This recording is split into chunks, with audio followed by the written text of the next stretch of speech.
টক রেসিপিটা আগে শুরু করে দিয়েছি। টক রেসিপিতে কাঁকড়া, যেহেতু নদীর কাঁকড়া, সমুদ্র কাঁকড়া, তো তা একটু লবণ কম দেব, আর একটু হলুদ, হালকা লবণ আর একটু লঙ্কার গুঁড়ো মাখিয়ে নিয়ে সর্ষের তেলে ভাজবো।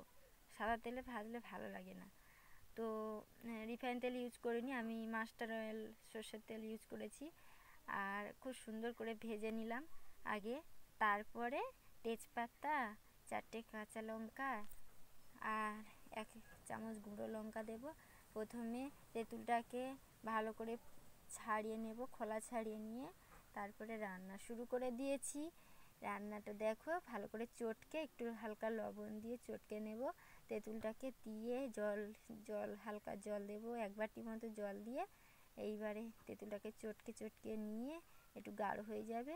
তারপরে এই জলটা কড়াই ঢেলে দেব, কাঁকড়ার উপরে ঢেলে দিয়ে তারপরে কিছুক্ষণ রাখার পরে ফুটিয়ে নেওয়ার পরে তেজপাতা দিয়ে দেবো 2টো, আর 4টে কাঁচা লঙ্কা দিয়ে দেবো, একটু গুঁড়ো লঙ্কা দিয়ে দেবো, ব্যাস আমার রান্না কমপ্লিট।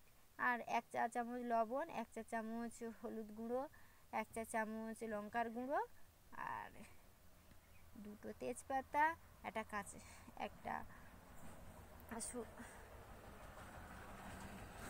ফোড়ন দিতে পারো, ফোড়ন দিলে আরও টেস্টি হয়।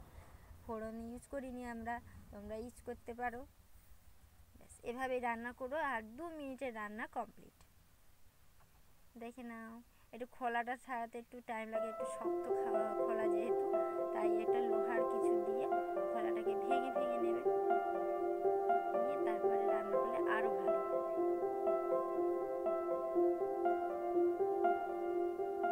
1 চা চামচ হলুদ গুঁড়ো দিলাম, 1 চা চামচ লঙ্কার গুঁড়ো দিলাম, আর দেব লবণ। আঁচ মতো লবণ দিও তোমরা, আমি তো 1 চা চামচ মতো দিয়েছি, তোমরা আঁচ মতো দিও, যে যেরকম লবণ খাও। আমার রান্নাটা কত সুন্দর কালার হয়েছে, কাঁকড়া ভাজাটা দেখো, কাঁকড়া ভাজাটা দেখে আমার খেতে ইচ্ছে করছে, একটা খেয়েও নিয়েছি।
তো দেখো বন্ধুরা, আমার রান্নাটা কমপ্লিট হয়ে গেল। টক রেসিপি এত সুন্দর কালার হয়েছে আর এত সুন্দর টেস্টি হয়েছে, আর কাঁকড়াগুলো যেহেতু ঘি ভর্তি, এত ভালো লাগে এই রেসিপিটা, যে একটু ট্রাই করে দেখো। যারা কোনো দিন টক খাও না তাদেরকে বলছি, তারা একদিন টক রান্না করে দেখো, যে এত সুন্দর রেসিপি।